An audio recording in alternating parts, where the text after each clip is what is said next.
This is Camnet News. Thank you so much for choosing us. My name is Sharon Kalimbula. The top stories on our desk this evening: LUSAKA woman whose hand was amputated due to a fake family planning injection demands for justice. Opposition Patriotic Front accused the UPND administration of white-collar corruption.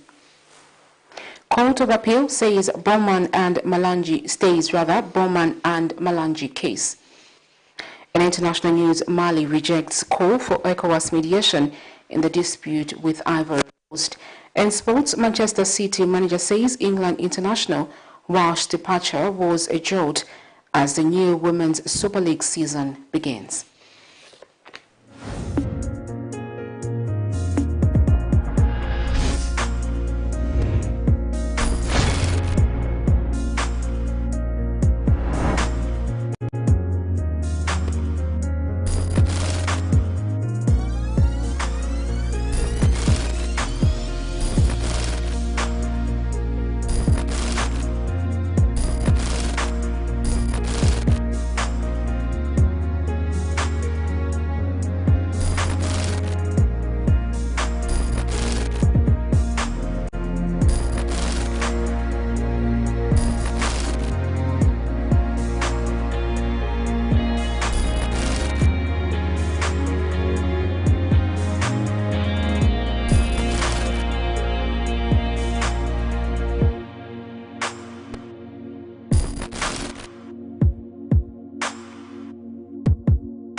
Thank you for choosing us. The news in detail.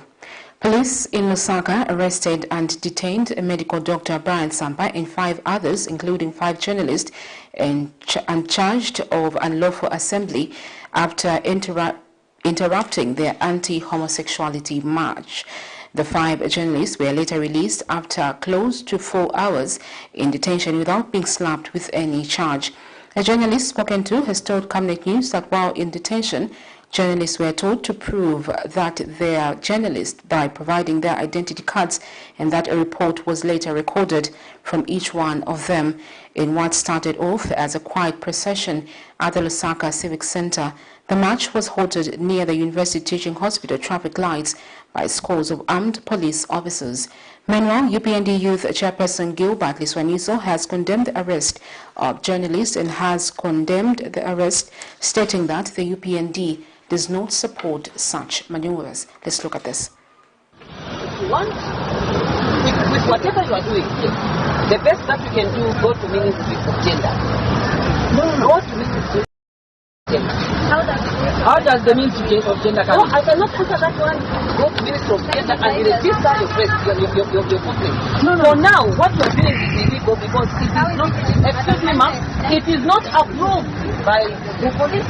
You go to the commanding officer. This is the commanding officer. Okay, so approve this. We notified not to get an approval. If there was anything that the police felt was not okay, you were supposed to tell us that no, you can't go on this day because there will be this thing happening. So we didn't receive any feedback and we notified the rate. We even paid at the council. So that's what the law requires. You gave the notice, No, the follow-ups have been made. Every day. And you know what the police were doing? The police were refusing to sign on the letter that received. I'm a journalist. I'm trying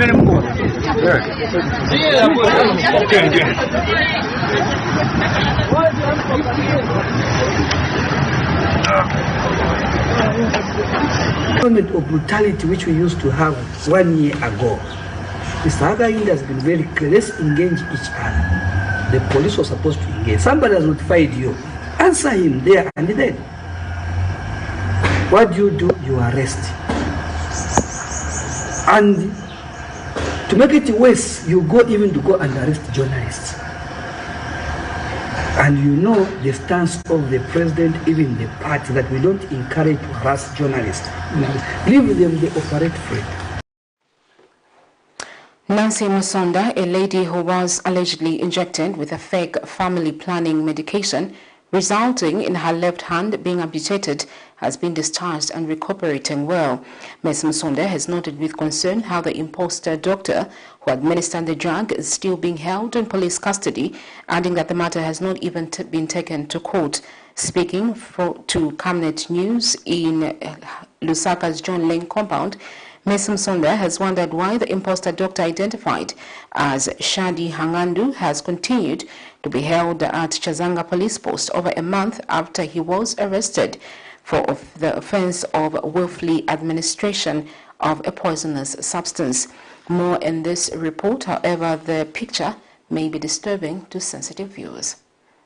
Nancy Musonda was a bubbly woman and happily married with 5 children, with the youngest being 11 months old. She ran a number of businesses, among them a bottle store, and would travel other towns to sell second-hand clothes and fish. She is no longer doing her businesses as she emerges from her mother's house in John Lane compound after she was discharged from hospital on Saturday. She has lost weight and painfully recalls what happened on August 11, 2022 when she was at a bottle store in Chazanga compound. She recollects that some women in the area had recommended to her a self-proclaimed doctor who had been helping a lot of women and girls to avoid conceiving through contraceptives. Na bwana wafunza mungapezeke na family planning ya 3 months ati nilinayo nizingati 20 kwacha au bwana munira seko ndemwe nangenera na beve mu shop pamene nangena na beve mu shop short time na bora banuza na bwera short time bangena nishina ma customers babiri mu shop bana bwana nishibafakira tu mungwala mu syringe so pamene banangena mu shop muja benzana na bwana tambika kwanja kuti banirase so uja customer na bwa bafunsa kuti nanga mungwala mene mufuno balasa ni mungwala bwanji babwa kambatu uyu mungwala kuli mungwala wamena pala nisako nobolo yankati ya ifapala na chabe. The 20 kwacha she paid the imposter doctor cost her hand as it gradually started to waste away. Pamena pachapeba na nirasa pachapa kwanja babwa papompeka papanga kwatira ikapute chinabwa cha pompeka che chikulu cha raundi nifuka chepa kliniki cha polika pachapa mecha polika chezo cha sava green vonunka ndemo wana nilembera emergency Kanyama hospital. Kanyama hospital baenda mukunifinako banifinako pa Wednesday hapo. After banifinako babola kamba tukabwere pa Thursday tikabwetika kilini na futi. Ninaenda pa Thursday. Naenda pa Thursday bakilinako na bwerera ku nyumba stupeni sienze kusira. She has wondered why the imposter has remained at Chazanga police station when he is supposed to be held in a prison. Zapempache government initandizire ine mwenza sungira bana banga bakuma skulu bali na pama private sinizi bakutinza basunga bwanji nipempa kuli ba government banitandizire ine then uja muntu ine niganiza chamangiwe chifukwa ananipaya. Her brother suspects that his sister was administered poison because her 11-month-old child almost died after being breastfed. Kali punch time we ino mwana wakwe uyo oli mupa kulini alisa onka kuibere ili waonkele kuibere umwana alisa kwatu obwafya amba nokula poromya echalengere nabafyasha bana kashikushito mukakano kumunuisha. Her mother has never recovered from having a breadwinner disabled and no longer providing for the family. Nilipenda poka hata bana. Na bakuja bakuti ni mpase kuna kwacha kulipi. Ndio amenenzo nisunga ndio amenasunga na bana asunga na bafana baki. Inanipa ila mwana. Nancy has left a matrimonial home in Garden House to recover at her mother's house. There are a number of self-proclaimed doctors in most densely populated neighborhoods of Lusaka. They claim to be specialists in pregnancy-related issues such as illegal abortions and curing sexually transmitted diseases, among others, using fake medicines. Frequent and random cleanups by authorities, especially in chemists, whose majority are operating illegally, will go a long way in avoiding the story of Nancy repeating itself. It's a painful lesson for all and Sundari. Tito Kalama, Camnet News. Over 500 residents at a place known as Cooperative Area in Linda compound of Lusaka have bemoaned the erratic water supply in the area on the Lusaka Water Supply and Sanitation Company to rectify the situation. In an interview with Camnet News, the residents say the area has had no water from December 2021, adding that they have lost confidence in the delivery of service from the water utility company. Meanwhile, Camnet News reached out to Lusaka Water Supply and Sanitation Company Acting Manager for Marketing and Public Relations, Shamba Muzongo, to hear the way forward for the community. Here is a report. Densely populated areas are known for the fast spreading of waterborne diseases due to the poor sanitation in most of these areas. The situation becomes worse when water is scarce in a community. The case of Linda Compound in Lusaka, at a place locally known as Cooperative Area, whose residents say accessing running water is equivalent to mining gold, as it is hard to come by. The residents gathered at this community meeting, who are over 500 in number, explained that water has been erratic since December 2021, coming only at short intervals during late hours of the night for short periods of time. So we actually thought that kubwera kwa Lusaka Water as a big company was atitandiza kunkani ya manzi. And now when they came, kuli boho tina boho ili kudown kuja kuita ni watu kwa kanzene kufuna kanzene kutini nesali kuja kuli pump ikulu wanani itana ine. They came to say no, come and see as a person who is representing kuno kwa Linda.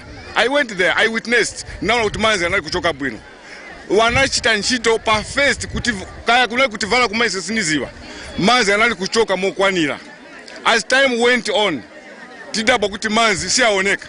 Wamene yo 24 hours wakatisegurira manzi tiyo pana kuti tizata pabwanje vazati paya.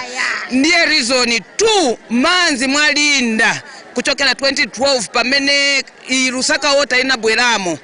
Awe manzi tavutika cheve nchilungamo. Leo yabwera mairo mazo ijadesi yabwera. Ijadea kabwera ni 1 bucket. 1 bucket ungakwanise chifuka timvera tiziba kuti water is life. Chili chonse chisebenza na manzi. Manje ngati tilibe manzi tizasebenza bwanji. They add that this has left them with no option but to source for water from wells as well as far away places. Manzi yeve ni ovuta maningi. Tepa mkomomozi pede. Ungatisenzele chani mkomomozi. Niposati pasa biru yonene kuti 150 tisipeleka 150 after tinamita pansi. Manje nishimite mini wana iketandoza chani. Pakuti 1 mita ene kalopeleka 30 kwacha pa mwezi. Why tipeleka 150? Ni chani ndami yenda kuti. Ha?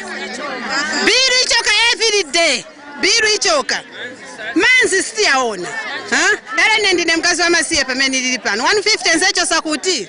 Kali manzi chape so chape kai tiripe manzi ni otifuta utititape kwa meti tapa ni ma 50 ngwe chikupu chimozi manje ngoribe 50 ngwe sugulisa ulibeka business uzata pa branch asenza uti ni kunkala chape so chape no manzi na kusamba tinale ko samba langani mwetonekera awatikira nkoni zetu.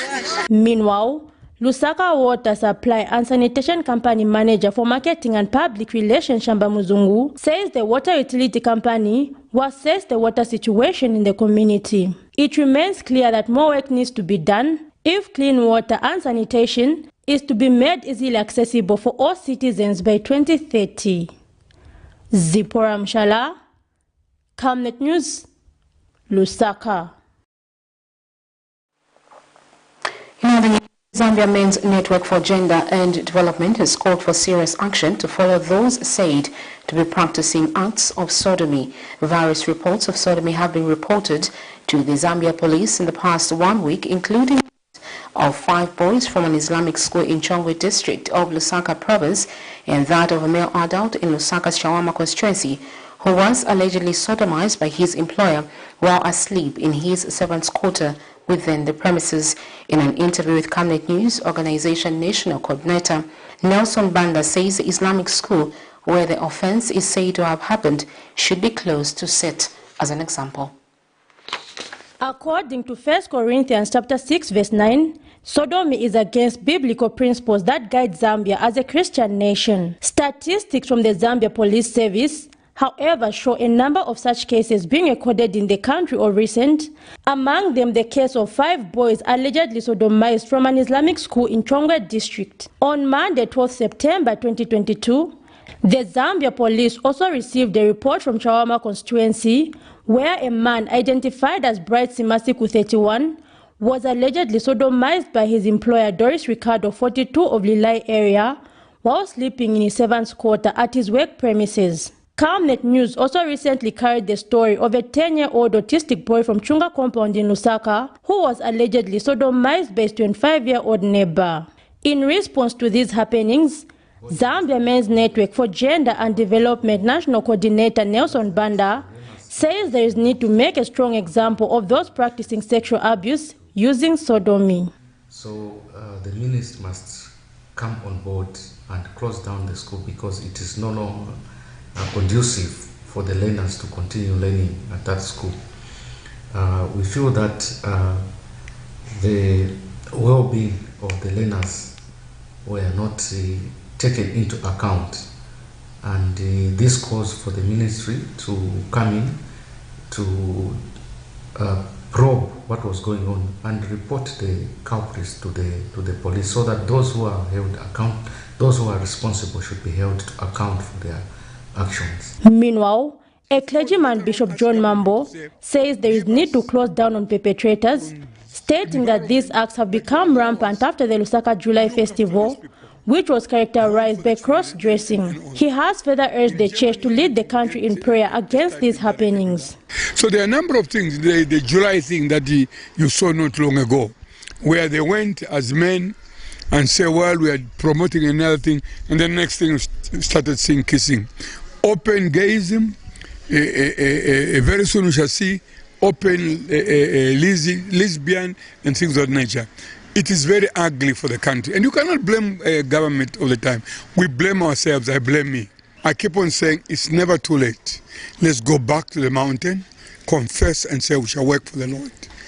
You have that which has been abandoned, the house of prayer, where every October you are asked to do fasting and praying. Now we do that on a daily basis. The clergyman adds that while 18th October of every year is the official day of fasting and prayer for the country, the church should pray every day for Mother Zambia. Zipporah Mshala, Camnet News, Lusaka. The Court of Appeal has ordered that the proceedings before the Lusaka High Court commenced by former Kabushi Member of Parliament BOWMAN and his counterpart, former Kwacha Member of Parliament Joseph Malanji, be stayed. In an ex parte order, the court has granted the state and the Electoral Commission of Zambia that the matter be stayed pending determination. Earlier this week, the High Court reserved judgment for the case in which the two are challenging the decision by ECOWAS to reject their nomination papers to Tuesday next week. However, following the order issued by the Court of Appeal, judgment will not be delivered till the court hears the application from both parties. Miriam Kaimba filed this report. After putting up a spirited fight to ensure that they are allowed to recontest in the Kabushi and Kwacha constituency by-elections, Mr. BOWMAN and his counterpart Joseph Malanji now put their hope in the Lusaka High Court to give them a second bite at the cherry. The former Kabushi Member of Parliament BOWMAN and his counterpart, former Kwacha Member of Parliament Joseph Malanji, have pleaded with the court to quash the decision by the Electoral Commission of Zambia's agent for the two constituencies to reject and declare their nomination as unsuccessful.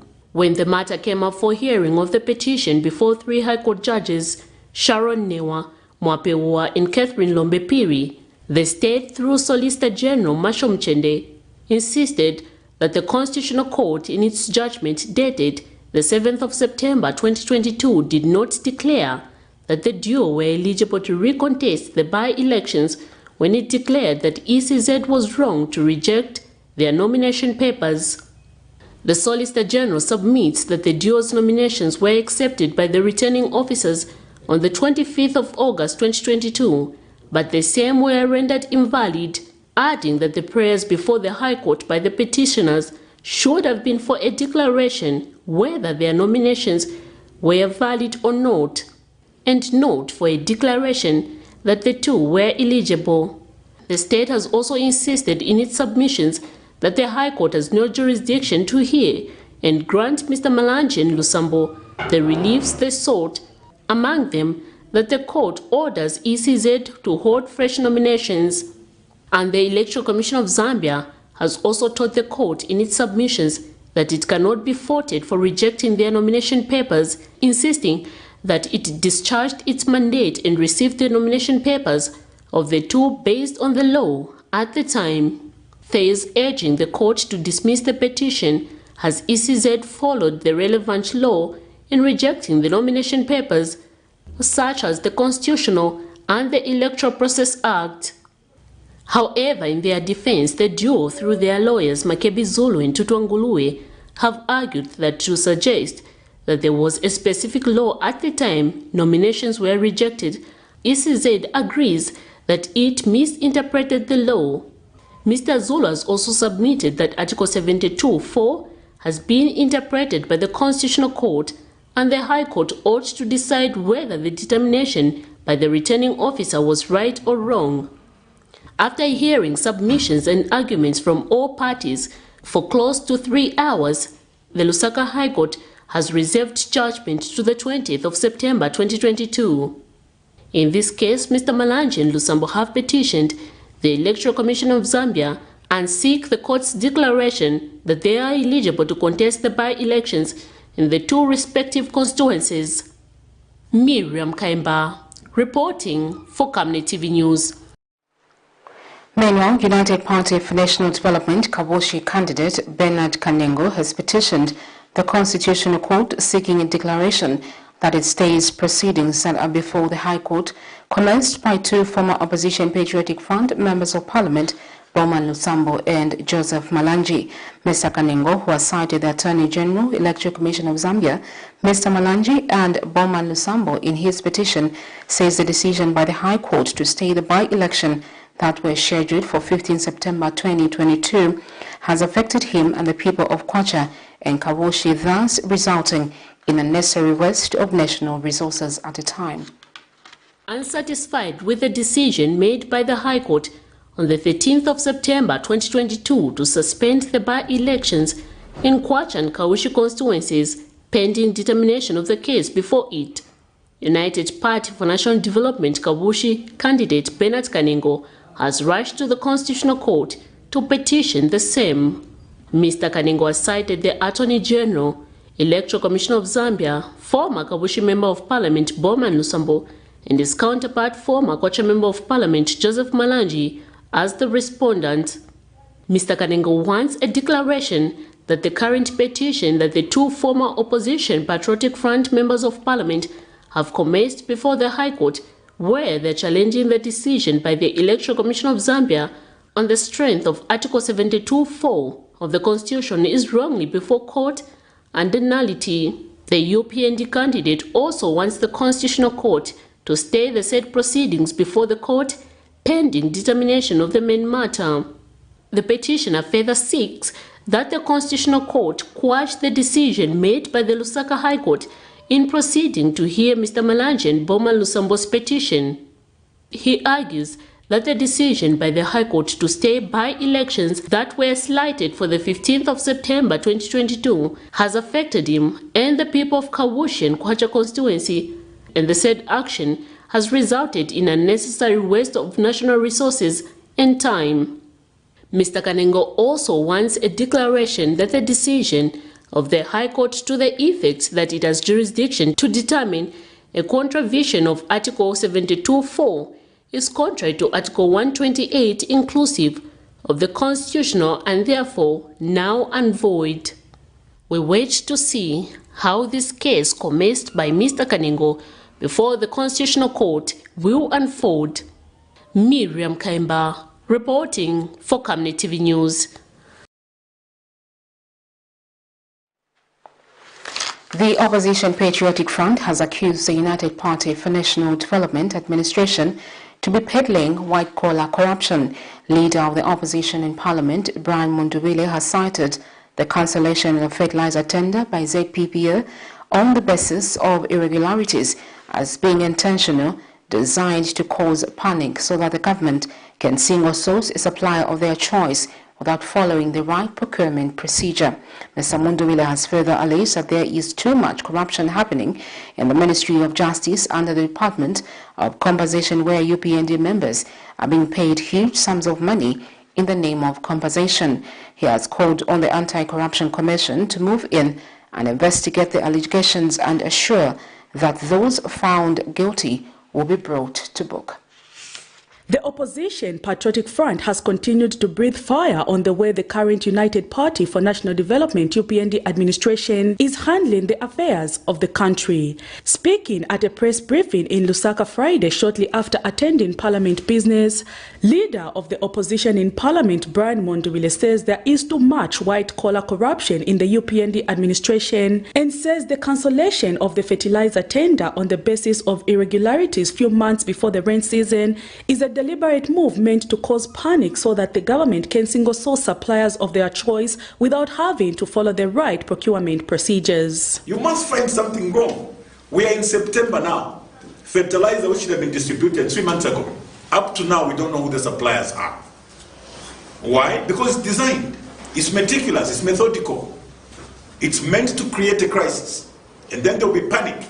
Once there is panic, there will be an agent procurement. An agent procurement, like we were told in the last transaction, that fertilizer was $400 more, than the usual price because of an agent procurement. So 2 things will be done. No more procurement procedures will not be followed. Then we'll procure fertilizer at a higher price, because somebody has designed it as such. And adding his voice to the matter, Lunte Member of Parliament Mutotwe Kafwaya has wondered why the UPND administration fails to live by what it preaches. After cancelling just this Tuesday, today they are evaluating.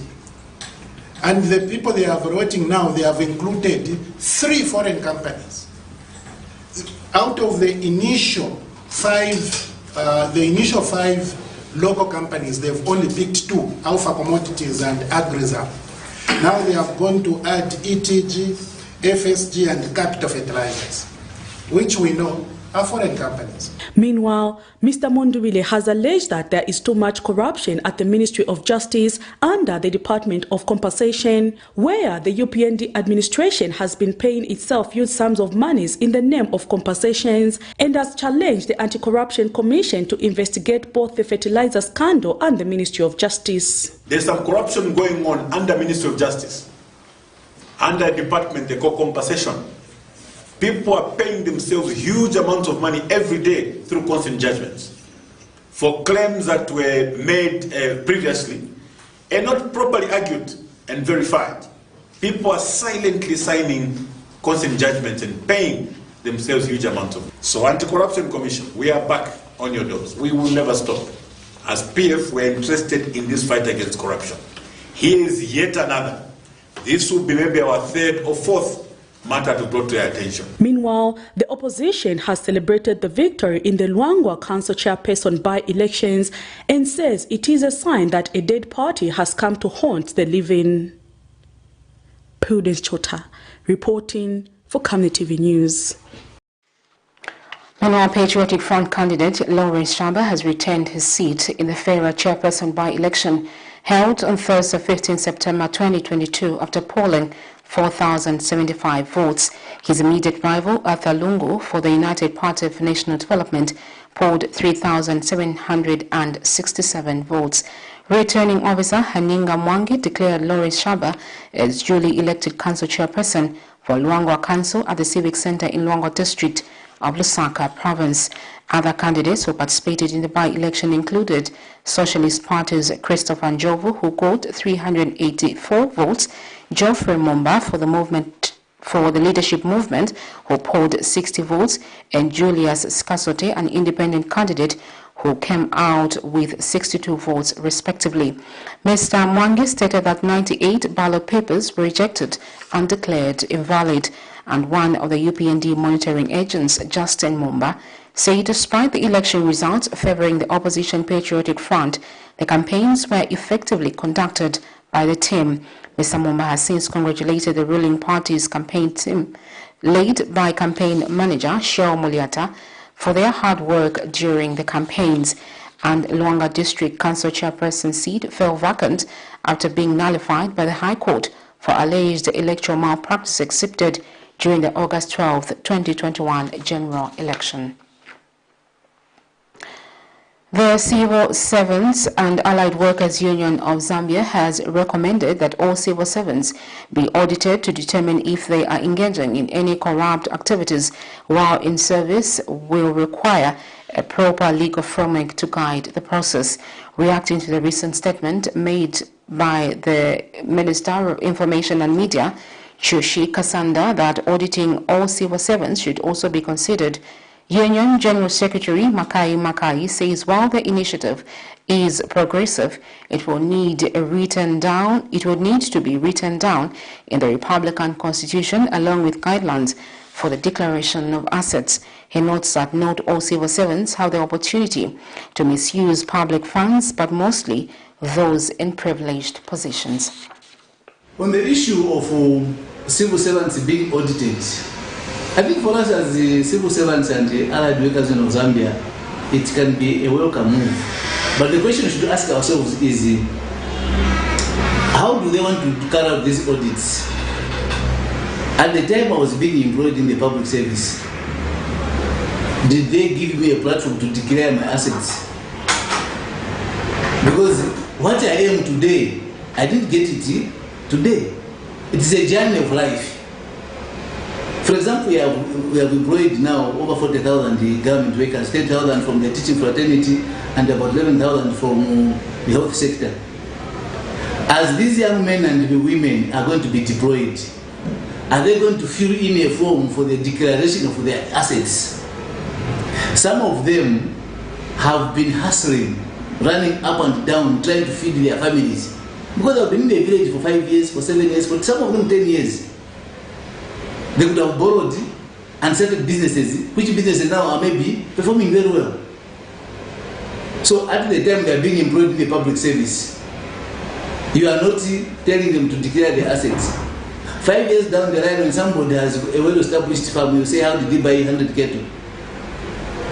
So the audit of public service workers is welcome, but what government should start with is to put in place legal frameworks.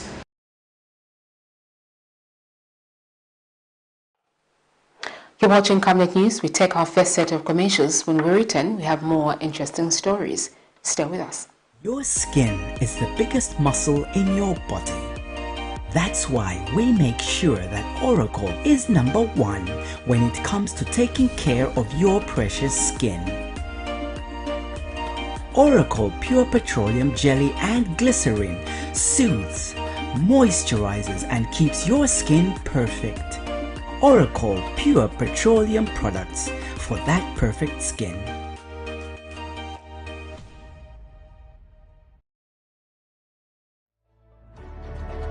Water is life. Each drop counts and each must be cherished. Our tried and tested product meets all international standards. With our smart drip technology, we aim to deliver precision irrigation designed to reduce blockage and wastage, ensuring a high yield. RenGlow, your smart irrigation partner.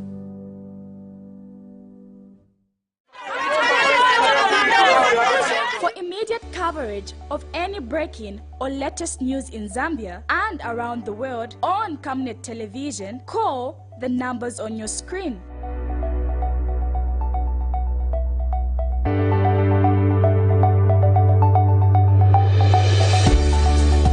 Camnet Television, bringing to your screens fair news, impartial news, credible and reliable news all the time. Get the whole truth on Camnet World News.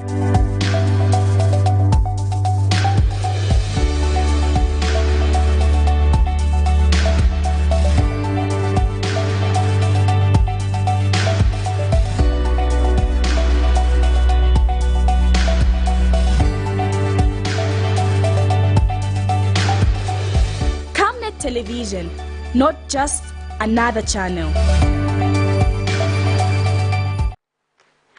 Welcome back. Thank you for staying on. Green Fire Blocks Chief Executive Director Septia Muhandu has highlighted his commitment to complement efforts towards mitigating environmental degradation by promoting alternative use of charcoal.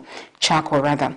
Muhandu, who pioneered the smokeless green fire blocks to reduce over-dependence of charcoal, says the block fire burns longer than charcoal. He says the block produces less carbon monoxide and carbon dioxide, thus contributing to climate change alleviation. The effects of climate change are everywhere you look, as seen in unpredictable weather patterns with heat waves, floods and droughts abnormally alternating. According to the Ministry of Environment and Green Economy, Zambia loses between 250 to 3,000 hectares of forests every year, and charcoal remains among major drivers. Forests are being depleted at a faster rate, and environmental activists continue to raise alarm. This problem is mainly due to lack of convenient alternative energy to charcoal, which is depended upon in major cities like Lusaka for cooking and heating. Various stakeholders in the environmental sector have been championing an agenda to find alternatives to charcoal to save trees and maintain the ecosystem. And in Lusaka's Lilai area, we met Septia Muhandu, the man behind the green fire blocks. We call them green fire blocks. Green for promoting green energy and also the protection of the environment. These ones, we make them from carbon powder. We produce this through a process called pyrolysis. Then after that, we fortify them and make them into blocks. We make them from maize husks mainly. That's our main raw material. Yes, and the use for these is mainly for warming chicks in poultries. We make them big in order to be able to cover a particular radius in a poultry. Yes, because also they last for 6 hours. He shared with us the process involved. Mr. Muhandu says he wants to contribute to protecting the environment. This contribution, I think it can, as much as it might be very minimal, but it saves a lot, because you know, when you look at how much charcoal is used in a poultry for a night, you find that somebody is using 150 kwacha bag in a poultry. Meanwhile, with these blocks, they would just use about 13 kwacha or 26 kwacha if we put it. So therefore, there's a reduction in the amount of use of charcoal. Yes, you just need one block for 500 to 1,000 beds. You just need one block. Patrick Soko, Camnet News in Lusaka. The Zambia Statistics Agency says it has attained universal coverage of about 38,570 in the ongoing census of housing and population. Zamstat's interim statistician General Musepa Mulenga says a few areas, especially in Lusaka, still remain uncaptured, and that the agency has increased the number of enumerators in the area to ensure that everyone is captured.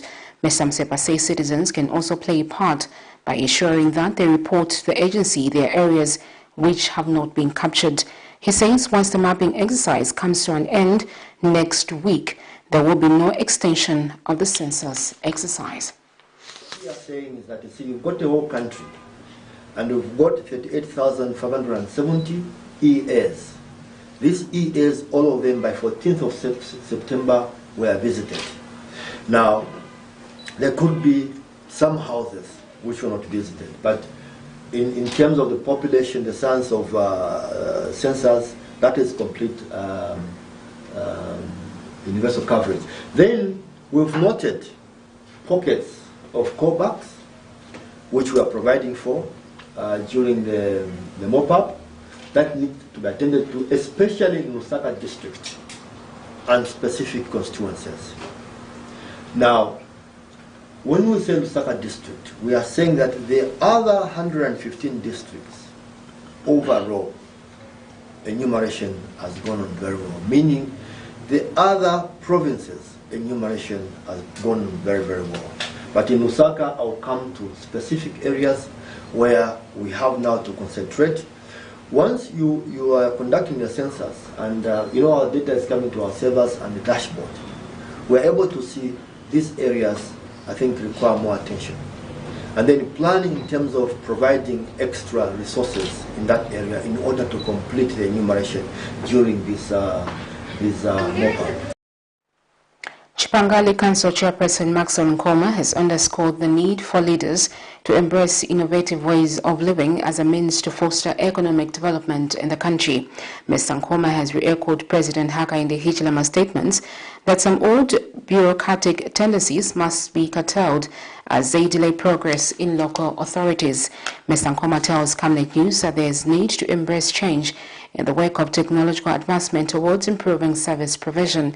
Meanwhile, the civic leader also states that ideas and policies being propagated by the United Party for National Development Administration must be embraced in order for councils to make progress in taking development to the people.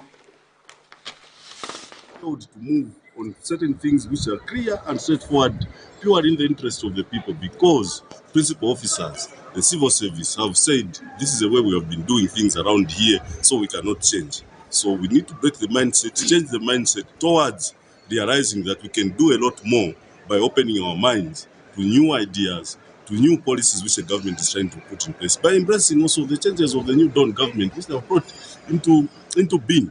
We cannot continue with the old days to say we will be doing things as they were. If we failed previously, then why should we continue using those things? So even at local authority level, we do have committee sittings that would sit, and you want to seek clarity from the principal officers. They will advise you that no, this we have not been doing it in this way. And so it affects the way we make decisions, it affects the way we deliver services to our people in the district. We hope that the president's message is going to be taken seriously and ensure that the policies of the new Dawn government are being implemented in the local authorities to help us, the policymakers, the decision makers at local level, to move the development at the pace at which the president desires to see development moving. The University of Lusaka 12 Executive Master of Business Administration and Leadership and Wealth Creation students, among them Chief Nyampande, who went to Israel for a practical learning period of 2 weeks, have returned home with hope of transferring the knowledge they acquired into practice in Zambia. In an interview with Camnet News upon arrival at Kenneth Kaunda International Airport, Guardian Insurance Brokers Limited Chief Executive Officer, who is an executive MBA student, says the lessons are many, adding that Zambia must endeavor to replicate the lessons. And another student tells Camnet News that the lessons, especially in agriculture, for the country like Israel is a clear example of how much Zambia can do to ensure that it generates wealth from household to national level. He says the technological advancement is admirable and Zambia should look at applying it. The program is designed with the belief that civic and traditional leaders, policymakers, managers, engineers, and others can transform and create wealth indigenously from available abundant resources by learning from countries that have managed to create wealth from other natural resources. Let's look at this. Experience has been very enriching. Our friends really focus so much on mindset change, which has led to a lot of technological advancement. A small country like Israel, which is roughly about 35 times smaller than our country, partially a desert, but when you look at what they've done in terms of technology, which actually boils down much to a change of mindset. When we reach there, I'm thinking at the back of my head, a desert doing very well in agriculture, doing very well in terms of technology. What is it that we're missing here? The main focus on our friends, that side, has largely been on the change of mindset. Then we're thinking if we can come here and change the mindset of our people to concentrate on the right things, rather than us preoccupying ourselves with things that do not foster any development for the country. So large and by, we might not be as advanced as they are in technology, but we have the brains as well. God has given everyone a brain, and all we need to focus on here is really foster a mindset change. Here, a lot of people have so many initiatives, so many ideas, and they die with them. We have so many universities that are teaching various subjects, various issues pertaining to how we can transform our economies. But very little is being done. Like my colleague has indicated, if we can only acquire knowledge and do something in the area of economics, then we will not advance. We will not go anywhere as country Zambia. We have learned a lot, and all we can say is that other universities in this republic should emulate what the University of Lusaka is doing.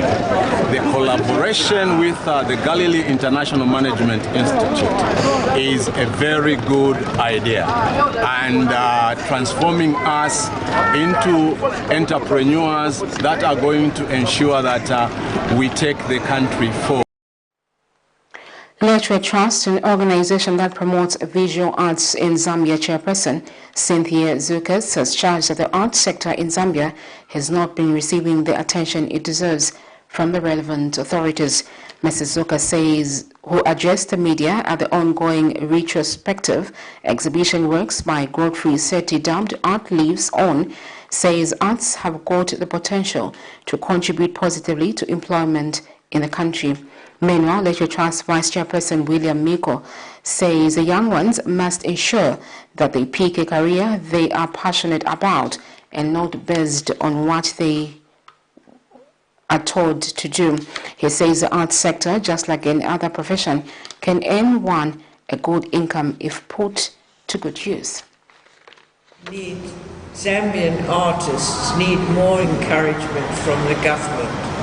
And I'm not talking about the present government, I'm talking about since 1964 when Zambia started. There's been very little encouragement enough of the arts and artists. I feel we need more support. We should be involved in tourism. Tourists come and they see Victoria Falls, and they don't get taken round to visit galleries and museums as they should be. I believe today that artists, because you're an artist, you die poor. No, I have one of my very senior artists on the continent, Helen Asui, based in Nigeria now, whose works goes above $1 million per piece of work. So that cannot speak to those maybe traditional prejudices about art. I always encourage young minds that please choose a career that you are passionate about. You're still watching Camnet News. We take another set of commercials. When we return, we have sports and international news. Stay with us.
Welcome back. Thank you for staying on. In international news, a World Food Programme facility with enough food for 100,000 people has been looted in northern Haiti. Violent street protests have rocked Haitian cities following an announcement that the government was doubling the price of fuel.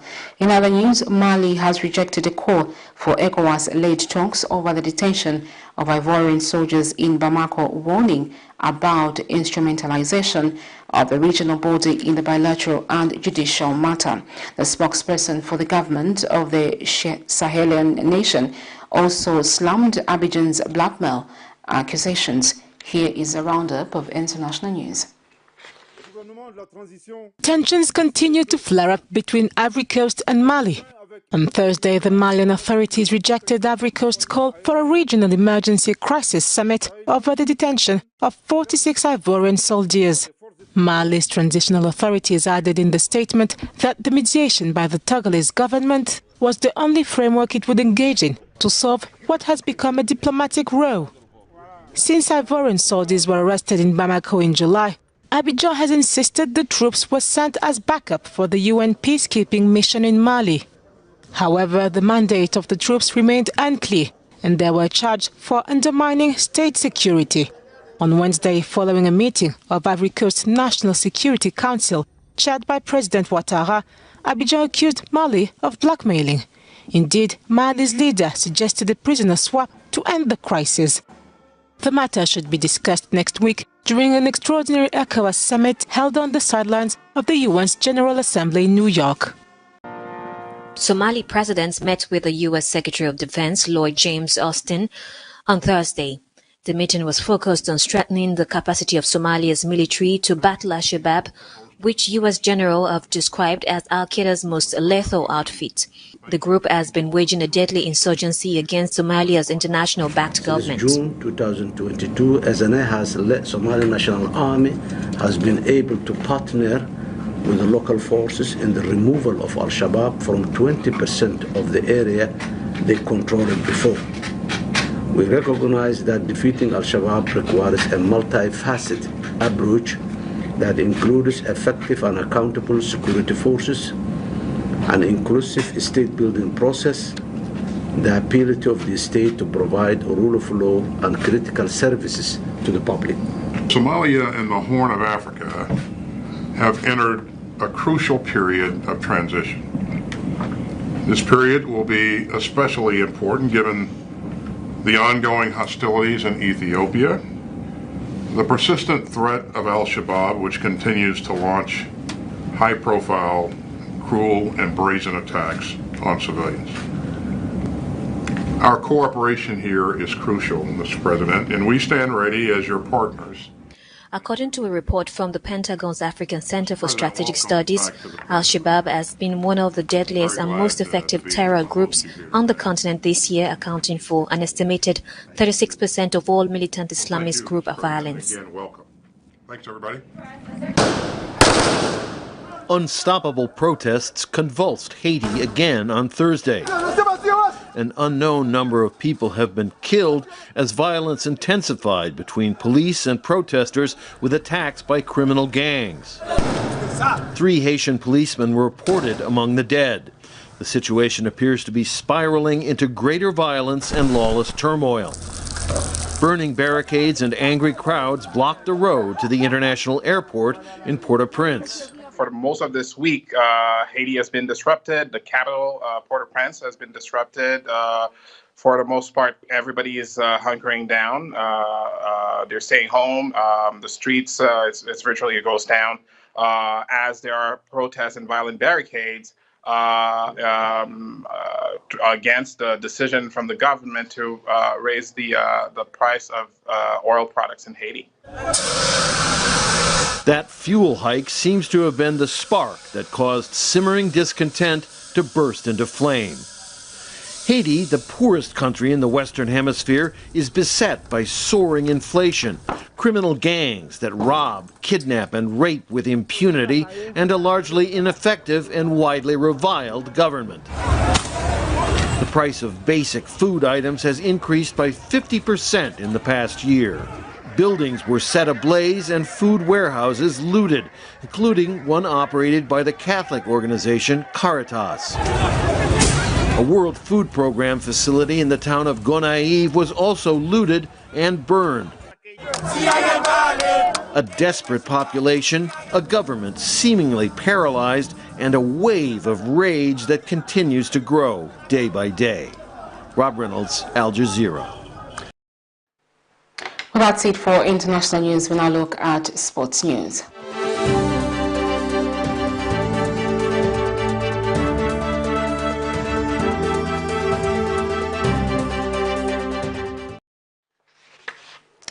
Manchester City manager Taylor said England international WALSH'S departure was a jolt as the new Women's Super League season begins. Midfielder Walsh, who joined Barcelona for a world record fee, left on a penultimate day of the transfer window. It followed the retirement of Lioness record scorer Ellen White. The high turnover of the players at City, 9 departed the club in summer while 7 joined during the transfer window, has led to concern for some supporters. City were defeated by Real Madrid in their Champions League qualifications game last month before losing Walsh to Barcelona. Taylor said he was really excited for the future but urged patience to allow the new signings to settle in the team. One of those players is deadline day recruit Hasekwa, who joined for a fee from West Ham as late replacement for Walsh. She is predominantly an attacking midfielder, but Taylor said she can also play the role vacated by Walsh, a holding midfielder. But that's where we wrapped up for this evening's news. The headlines once again. LUSAKA woman whose hand was amputated due to a fake family planning injection demands for justice. Opposition Patriotic Front accused the UPND administration of white-collar corruption. Court of Appeal stays BOWMAN and MALANJI's case. In international news, Mali rejects call for ECOWAS mediation in dispute with Ivory Coast. And in sports news, Manchester City manager says England international WALSH'S departure was a jolt. We'll look at the Camnet verse of the day, and it's coming from James 3:13, and it reads, "Who is wise and understanding among you? Let him show it by his good life, by deeds done in the humility that comes from wisdom." Thank you so much for watching. My name is Sharon Kalimbula. Good night.